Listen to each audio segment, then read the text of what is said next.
Halo teman-teman, perkenalkan nama saya Puspa Murti Salsabila, Universitas Esa Unggul, Fakultas Hukum.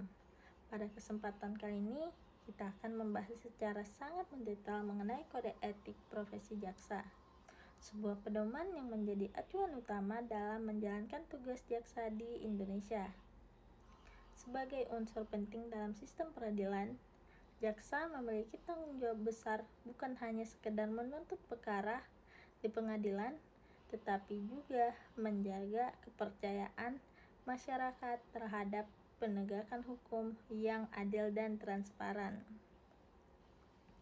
Oleh karena itu, kode etik ini dirancang sebagai panduan moral dan profesional agar setiap jaksa dapat menjalankan tugasnya dengan penuh integritas, kejujuran, dedikasi yang tinggi.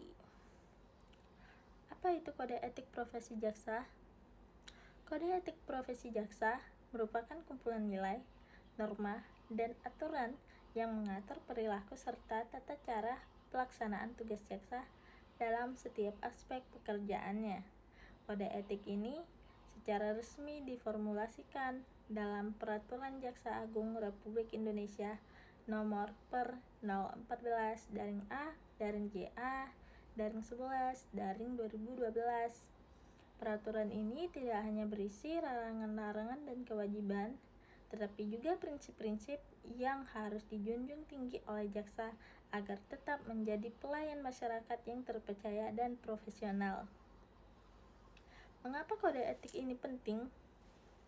Sebagai penegak hukum yang punya kewenangan besar dan dampak luas terhadap kehidupan masyarakat, jaksa harus dipastikan tidak menyalahgunakan kekuasaannya. Kode etik ini hadir sebagai pengawal agar perilaku jaksa tetap berada koridor hukum, moral, dan sosial yang benar.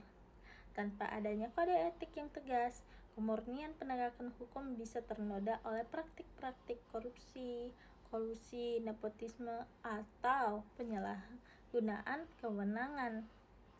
Pokok-pokok isi etik profesi jaksa yaitu 1.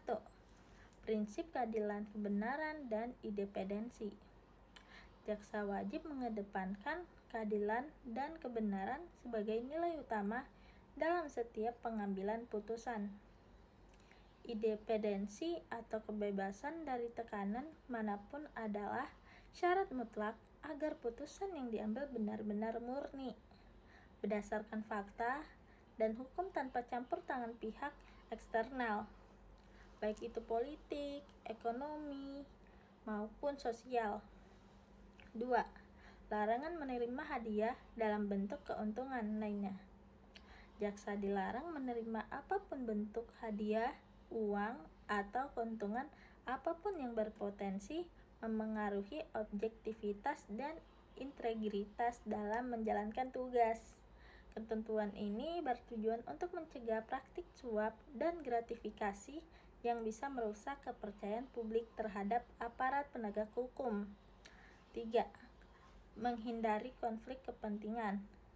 Jaksa harus selalu evaluasi apakah dirinya memiliki kepentingan pribadi, keluarga, atau relasi yang dapat memengaruhi objektivitas tugas.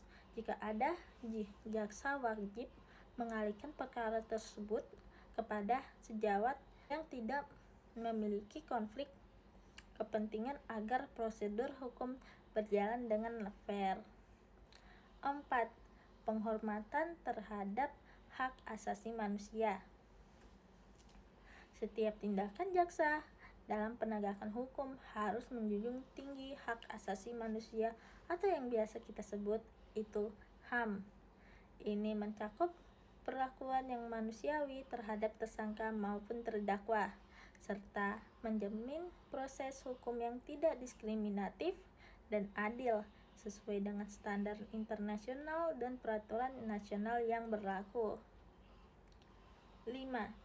Menjawab integritas, disiplin, dan tanggung jawab profesi.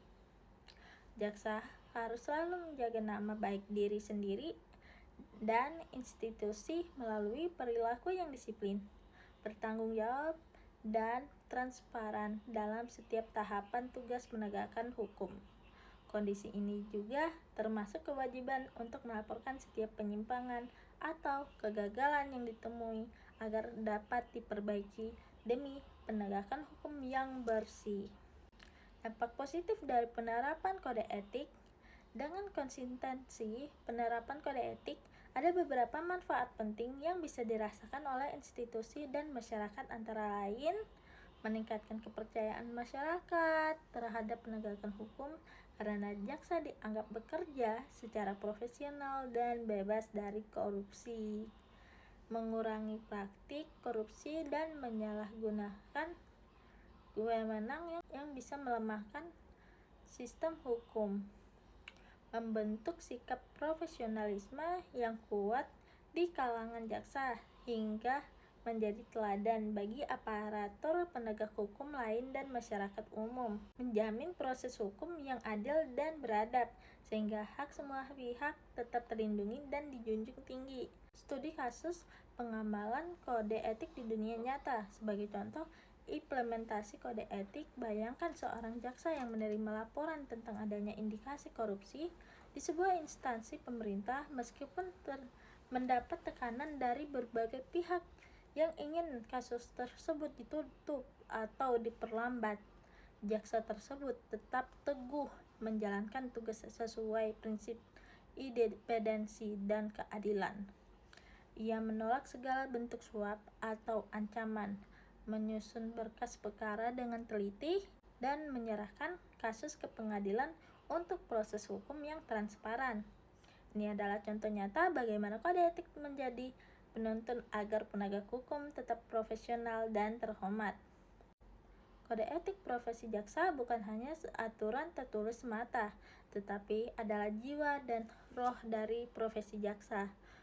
Memahami, menghayati, dan mengamalkan kode etik secara konsisten adalah kunci utama bagi jaksa untuk menjaga marwah profesi dan membangun sistem hukum yang adil dan transparan. Maka dari itu, baik bagi jaksa, pelajar hukum, maupun masyarakat umum, pengetahuan tentang kode etik ini sangat penting agar kita semua dapat memahami bagaimana proses penegakan hukum yang seharusnya berjalan dan bisa memberikan dukungan moral dapat untuk aparat penegak hukum yang bertanggung jawab. Terima kasih telah menyimak penjelasan panjang dan mendalam ini. Semoga dapat memberikan wawasan yang luas dan bermanfaat bagi kita semua tentang pentingnya kode etik profesi jaksa dalam menjaga keadilan dan integritas sistem peradilan di Indonesia. Terima kasih.